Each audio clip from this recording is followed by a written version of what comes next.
ਅਗਲੀ ਜਿਹੜੀ ਹਰਜੋਤ ਸਿੰਘ ਦੀ ਗੱਲ ਕਰਦੇ ਜਾਈਏ ਹੋਮ ਡਿਪੂ ਸੈਨ ਹੋਜ਼ੇ ਦੇ ਵਿੱਚ ਜਿਹੜਾ ਬਲੌਸਮ ਮਿਲ ਦੇ ਉੱਤੇ ਸੀ ਜਿਸ ਨੂੰ ਅੱਗ ਲੱਗ ਗਈ ਸੀ ਉਸ ਦੇ ਬਾਬਤ ਸੈਂਟਾ ਕਲਾਰਾ ਕਾਉਂਟੀ ਡਿਸਟ੍ਰਿਕਟ ਅਟਾਰਨੀ ਦੇ ਜਿਹੜੇ ਜੈਫ ਫਰੋਜ਼ਨ ਆ ਉਹਨਾਂ ਨੇ ਦੱਸਿਆ ਆ ਵੀ ਜਿਹੜਾ ਸਸਪੈਕਟ ਗ੍ਰਿਫਤਾਰ ਇੱਕ ਕੀਤਾ ਗਿਆ ਸੀਗਾ ਉਸ ਦੀ ਸ਼ਨਾਖਤ ਕਰ ਲਈ ਗਈ ਆ 5 ਅਲਾਰਮ ਫਾਇਰ ਜਿਹੜੀ ਆ ਸੈਨ ਹੋਜ਼ੇ ਦੇ ਹੋਮ ਡਿਪੂ ਦੇ ਵਿੱਚ ਲੱਗੀ ਸੀ 9 ਅਪ੍ਰੈਲ ਨੂੰ ਜਿਸ ਦੇ ਨਾਲ ਸਭ ਕੁਝ ਸੜ ਕੇ ਸਵਾਹ ਹੋ ਗਿਆ ਸੀ। ਸਿਟੀ ਨੇ ਹੋਮ ਡਿਪੂ ਨੂੰ ਸਾਈਟੇਸ਼ਨ ਵੀ ਦਿੱਤੀ ਸੀ ਕਿਉਂਕਿ ਉਹਨਾਂ ਦੇ ਅਲਾਰਮ ਸਿਸਟਮ ਤੇ ਜਿਹੜੇ ਸਪ੍ਰਿੰਕਲਰਸ ਆ ਉਹ ਪੂਰੀ ਤਰ੍ਹਾਂ ਨਹੀਂ ਸੀ ਚੱਲ ਰਹੇ। ਸੋ ਕਹਿੰਦੇ ਵੀ ਇਸ ਅੱਗ ਦੇ ਕਰਕੇ $17 ਮਿਲੀਅਨ ਦਾ ਕੁੱਲ ਨੁਕਸਾਨ ਜਿਹੜਾ ਉਹ ਹੋਇਆ ਆ ਡੈਮੇਜਸ ਤੇ ਲੋਸਟ ਗੁੱਡਸ ਦੇ ਵਿੱਚ। ਹੁਣ ਇਹਨਾਂ ਨੇ ਜੇ ਕਰੂਜ਼ ਗੌਜ 27 ਸਾਲਾਂ ਦਾ ਸੈਨ ਹੋਜ਼ੇ ਦਾ ਰਹਿਣ ਵਾਲਾ ਆ ਉਸ ਦੀ ਤਸਵੀਰ ਜਿਹੜੀ ਆ ਉਹ ਨਸ਼ਰ ਕੀਤੀ ਆ। ਮੈਂ ਗਲਤ ਕਹਿ ਗਿਆ ਸੀਗਾ ਵੀ ਗ੍ਰਿਫਤਾਰ ਕਰ ਲਿਆ। ਉਹਨਾਂ ਦੇ ਖਿਲਾਫ ਜਿਹੜਾ ਆ ਉਹ ਵਾਰੰਟ ਹੁਣ ਇਸ਼ੂ ਜਿਹੜਾ ਉਹ ਕੀਤਾ ਗਿਆ ਹੈਗਾ ਆ। ਸੋ ਹਰਜੋਤ ਸਿੰਘ ਜੀ ਜਿਹੜੀ ਉਸਦੀ ਕੋਰਟ ਅਪੀਅਰੈਂਸ ਆ ਉਹ ਹੁਣ ਕਹਿੰਦੇ ਵੀ ਉਹ ਹੋਵੇਗੀ। ਸੋ ਐਵੀਡੈਂਸ ਕਹਿੰਦੇ ਆ ਵੀ ਇਹ ਪ੍ਰਾਪਤ ਹੋਇਆ ਆ ਵੀ ਜਿਸ ਨੇ ਕੁਛ ਦਿਨ ਪਹਿਲਾਂ ਚੀਜ਼ਾਂ ਜਿਹੜੀਆਂ ਉਹ ਚੋਰੀ ਕੀਤੀਆਂ ਸੀਗੀਆਂ ਜਿਹੜਾ ਨਜ਼ਦੀਕ ਇੱਕ ਬਾਸ ਪ੍ਰੋ ਸ਼ਾਪ ਹੈਗਾ ਆ ਤੇ ਉਹਨੇ ਹੋਮ ਡੀਪੂ ਦੇ ਵਿੱਚ ਅੱਗ ਲਾਉਣ ਦੀ ਜਿਹੜੀ ਕੋਸ਼ਿਸ਼ ਕੀਤੀ ਜਿਸ ਤੋਂ ਬਾਅਦ ਦੇ ਵਿੱਚ ਉਹ ਉੱਥੋਂ ਚਲਾ ਗਿਆ ਤੇ ਕਹਿੰਦੇ ਵੀ ਕਾਰਟ ਦੇ ਵਿੱਚ ਜਿਹੜੀਆਂ ਚੋਰੀ ਦੀਆਂ ਚੀਜ਼ਾਂ ਉਸਨੇ ਰੱਖੀਆਂ ਹੋਈਆਂ ਸੀਗੀਆਂ।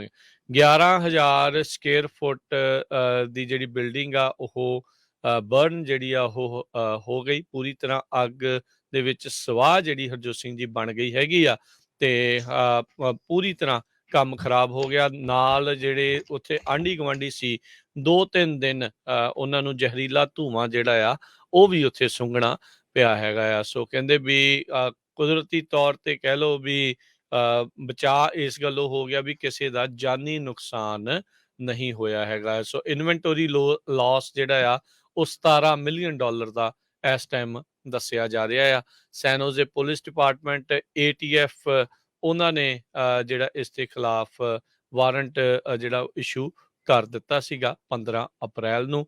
2 ਹਫ਼ਤੇ ਦੇ ਵਿੱਚ ਕਹਿੰਦੇ ਆ ਵੀ ਇਹ ਕਾਰਵਾਈ ਜਿਹੜੀ ਉਹ ਪਾਈ ਗਈ ਆ। ਇਸ ਨੂੰ ਹੁਣ aggravated arson 7 counts of grand theft 3 counts of petty larceny ਦੇ ਜਿਹੜੇ ਚਾਰजेस ਆ ਉਹ ਲਾਏ ਆ। ਕਹਿੰਦੇ ਵੀ ਜੇ ਇਸ ਦੇ ਉੱਤੇ ਚਾਰजेस ਸਾਬਤ ਹੋ ਜਾਂਦੇ ਆ ਤੇ 14 ਸਾਲ ਦੀ ਇਸ ਨੂੰ ਸਜ਼ਾ ਹੋ ਸਕਦੀ ਆ। ਜੀ ਬਿਲਕੁਲ। ਸੋ ਇਹਦੇ ਸੰਬੰਧ ਦੇ ਵਿੱਚ ਇਹ ਵੀ ਦੱਸਦੀ ਜਾਈਏ ਪਈ ਕਹਿੰਦੇ ਪਈ ਨੁਕਸਾਨ ਬਹੁਤ ਮਿਲੀਅਨਸ ਆਫ ਡਾਲਰ ਦਾ ਹੋਇਆ ਹੈਗਾ। ਆਲਰੇਡੀ ਹੋਮ ਡੀਪੂ ਦੇ ਵਿੱਚ ਸ਼ਾਰਟੇਜ ਬਹੁਤ ਕੰਸਟਰਕਸ਼ਨ ਦੇ ਸਮਾਨ ਦੀ ਆਪਾਂ ਦੇਖਦੇ ਹਾਂ। ਇਕੱਲਾ ਇਹ ਹੋਮ ਡੀਪੂ ਨਹੀਂ, ਓਵਰਆਲ ਸਪਲਾਈ ਡਿਮਾਂਡ ਨੂੰ ਲੈ ਕੇ ਤੇ ਇਸ ਅੱਗ ਦੇ ਨਾਲ ਹੋਰ ਵੀ ਜ਼ਿਆਦਾ ਜਿਹੜਾ ਨੁਕਸਾਨ ਹੋਇਆ ਹੈਗਾ ਹੈ। ਤੇ ਜੇ ਇਸ ਨੂੰ ਚਾਰਜ ਕੀਤਾ ਜਾਂਦਾ ਡੇਲਿਨ ਗੌਗ 27 ਸਾਲਾਂ ਦੇ ਨੂੰ ਤੇ 14 ਸਾਲਾਂ ਦੀ ਉਹਨੂੰ ਸਜ਼ਾ ਹੋ ਸਕਦੀ ਆ, ਜੇਲ੍ਹ ਹੋ ਸਕਦੀ ਹੈਗੀ ਆ। ਅਗਲੀ ਜਿਹੜੀ ਹਰਜੋਤ ਸਿੰਘ ਦੀ ਗੱਲ ਕਰਦੇ ਜਾਈਏ ਹੋਮ ਡਿਪੂ ਸੈਨ ਹੋਜ਼ੇ ਦੇ ਵਿੱਚ ਜਿਹੜਾ ਬਲੌਸਮ ਮਿਲ ਦੇ ਉੱਤੇ ਸੀ ਜਿਸ ਨੂੰ ਅੱਗ ਲੱਗ ਗਈ ਸੀ ਉਸ ਦੇ ਬਾਬਤ ਸੈਂਟਾ ਕਲਾਰਾ ਕਾਉਂਟੀ ਡਿਸਟ੍ਰਿਕਟ ਅਟਾਰਨੀ ਦੇ ਜਿਹੜੇ ਜੈਫ ਫਰੋਜ਼ਨ ਆ ਉਹਨਾਂ ਨੇ ਦੱਸਿਆ ਆ ਵੀ ਜਿਹੜਾ ਸਸਪੈਕਟ ਗ੍ਰਿਫਤਾਰ ਇੱਕ ਕੀਤਾ ਗਿਆ ਸੀਗਾ ਉਸ ਦੀ ਸ਼ਨਾਖਤ ਕਰ ਲਈ ਗਈ ਆ।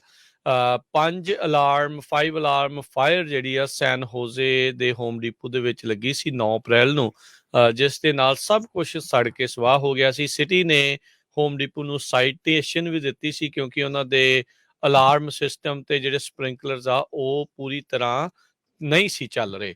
ਸੋ ਕਹਿੰਦੇ ਵੀ ਇਸ ਅੱਗ ਦੇ ਕਰਕੇ $17 ਮਿਲੀਅਨ ਦਾ ਕੁੱਲ ਨੁਕਸਾਨ ਜਿਹੜਾ ਉਹ ਹੋਇਆ ਆ ਡੈਮੇਜਸ ਤੇ ਲੋਸਟ ਗੁੱਡਸ ਦੇ ਵਿੱਚ। ਹੁਣ ਇਹਨਾਂ ਨੇ ਜੇ ਕਰੂਜ਼ ਗੌਜ 27 ਸਾਲਾਂ ਦਾ ਸੈਨ ਹੋਜ਼ੇ ਦਾ ਰਹਿਣ ਵਾਲਾ ਆ ਉਸ ਦੀ ਤਸਵੀਰ ਜਿਹੜੀ ਆ ਉਹ ਨਸ਼ਰ ਕੀਤੀ ਆ। ਮੈਂ ਗਲਤ ਕਹਿ ਗਿਆ ਸੀਗਾ ਵੀ ਗ੍ਰਿਫਤਾਰ ਕਰ ਲਿਆ। ਉਹਨਾਂ ਦੇ ਖਿਲਾਫ ਜਿਹੜਾ ਆ ਉਹ ਵਾਰੰਟ ਹੁਣ ਇਸ਼ੂ ਜਿਹੜਾ ਉਹ ਕੀਤਾ ਗਿਆ ਹੈਗਾ ਆ। ਸੋ ਹਰਜੋਤ ਸਿੰਘ ਜੀ ਜਿਹੜੀ ਉਸਦੀ ਕੋਰਟ ਅਪੀਅਰੈਂਸ ਆ ਉਹ ਹੁਣ ਕਹਿੰਦੇ ਵੀ ਉਹ ਹੋਵੇਗੀ।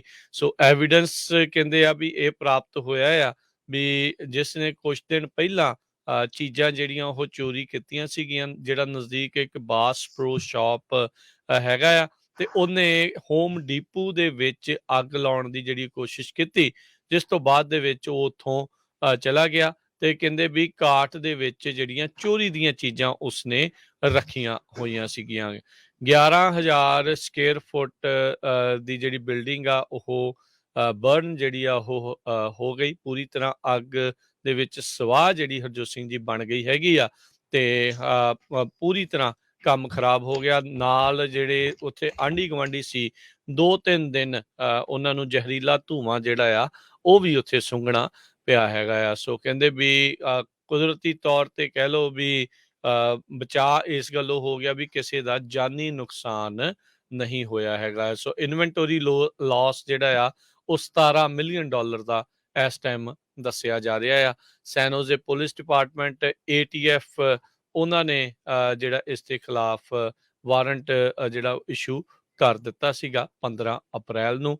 2 ਹਫ਼ਤੇ ਦੇ ਵਿੱਚ ਕਹਿੰਦੇ ਆ ਵੀ ਇਹ ਕਾਰਵਾਈ ਜਿਹੜੀ ਉਹ ਪਾਈ ਗਈ ਆ। ਇਸ ਨੂੰ ਹੁਣ aggravated arson, 7 counts of grand theft, 3 counts of petty larceny ਦੇ ਜਿਹੜੇ ਚਾਰਜਸ ਆ ਉਹ ਲਾਏ ਆ। ਕਹਿੰਦੇ ਵੀ ਜੇ ਇਸ ਦੇ ਉੱਤੇ ਚਾਰਜਸ ਸਾਬਤ ਹੋ ਜਾਂਦੇ ਆ ਤੇ 14 ਸਾਲ ਦੀ ਇਸ ਨੂੰ ਸਜ਼ਾ ਹੋ ਸਕਦੀ ਆ। ਜੀ ਬਿਲਕੁਲ। ਸੋ ਇਹਦੇ ਸੰਬੰਧ ਦੇ ਵਿੱਚ ਇਹ ਵੀ ਦੱਸਦੇ ਜਾਈਏ ਪਈ ਕਹਿੰਦੇ ਪਈ ਨੁਕਸਾਨ ਬਹੁਤ ਮਿਲੀਅਨਸ ਆਫ ਡਾਲਰ ਦਾ ਹੋਇਆ ਹੈਗਾ। ਆਲਰੇਡੀ ਹੋਮ ਡੀਪੂ ਦੇ ਵਿੱਚ ਸ਼ਾਰਟੇਜ ਬਹੁਤ ਕੰਸਟਰਕਸ਼ਨ ਦੇ ਸਮਾਨ ਦੀ ਆਪਾਂ ਦੇਖਦੇ ਹਾਂ। ਇਕੱਲਾ ਇਹ ਹੋਮ ਡੀਪੂ ਨਹੀਂ, ਓਵਰਆਲ ਸਪਲਾਈ ਡਿਮਾਂਡ ਨੂੰ ਲੈ ਕੇ ਤੇ ਇਸ ਅੱਗ ਦੇ ਨਾਲ ਹੋਰ ਵੀ ਜ਼ਿਆਦਾ ਜਿਹੜਾ ਨੁਕਸਾਨ ਹੋਇਆ ਹੈਗਾ ਹੈ। ਤੇ ਜੇ ਇਸ ਨੂੰ ਚਾਰਜ ਕੀਤਾ ਜਾਂਦਾ ਡੇਲਿਨ ਗੌਗ 27 ਸਾਲਾਂ ਦੇ ਨੂੰ ਤੇ 14 ਸਾਲਾਂ ਦੀ ਉਹਨੂੰ ਸਜ਼ਾ ਹੋ ਸਕਦੀ ਹੈ, ਜੇਲ੍ਹ ਹੋ ਸਕਦੀ